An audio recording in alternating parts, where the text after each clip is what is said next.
come from a very musical family. My dad was from North Carolina, was a guitar player himself.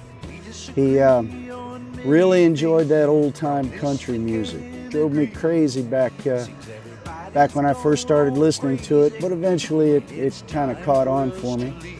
Mom worked in a record shop in Philadelphia, so every genre of music was in my home.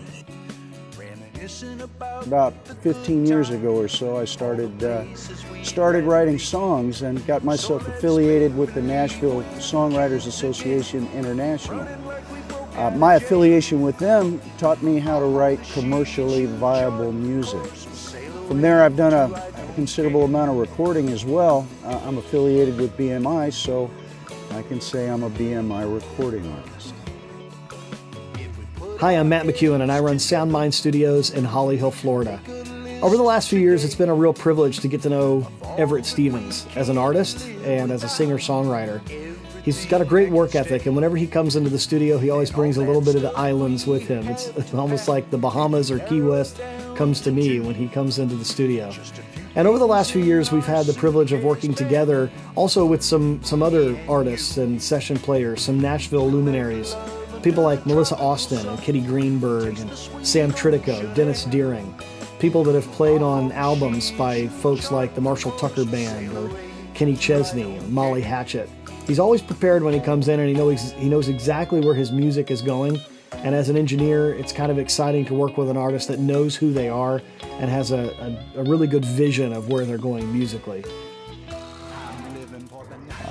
Playing live, that's where the magic happens. I've got a real knack for connecting with the audience, and whenever I go out to play live, I really enjoy what it is that I'm doing. I'm very comfortable with what it is that I'm doing. I've had a lot of work, and the more you do, the easier it seems to be. It makes the whole thing just really kind of gel, and interaction with the crowd is really kind of what sets the tone for my performances. What makes it really, really gel and really work. One of the things I really like about Everette's music and playing with Everette is the choice of songs. He does the usual songs that people want to hear, the hits, the stuff that you expect to hear when you go out and hear live music. But he also has some really interesting, obscure, off the beaten path songs from the islands and places that he's been that he brings forward and puts his own arrangements to them. I like playing along with that kind of music and embellishing, and it's a lot of fun, and I have noticed that people really like that about our performances and when Everette plays out, that he's doing interesting music, not just the same old thing. Got an opportunity to be in the audience of a Daytona Music Festival that happened last fall, where he really had an ability to shine and get the audience on his side. He really knows how to work a crowd well and is very good at getting an audience involved.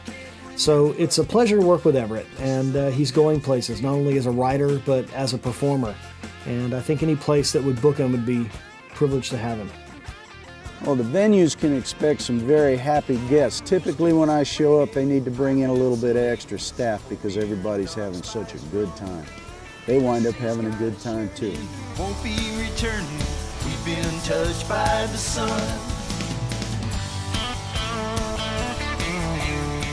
My audiences can expect to leave their cares at the door. For the next few hours when I show up, they're going to be taken on a musical adventure all around the world. I play most every genre of music: reggae, trop rock, classical country, classic rock, acoustic rock, pop. They're going to hear it all. There's a little bit of something for everyone during my shows. They can leave their cares at the door. We're all here 'cause we're not all there, and we're just watching the world, we're just watching the world.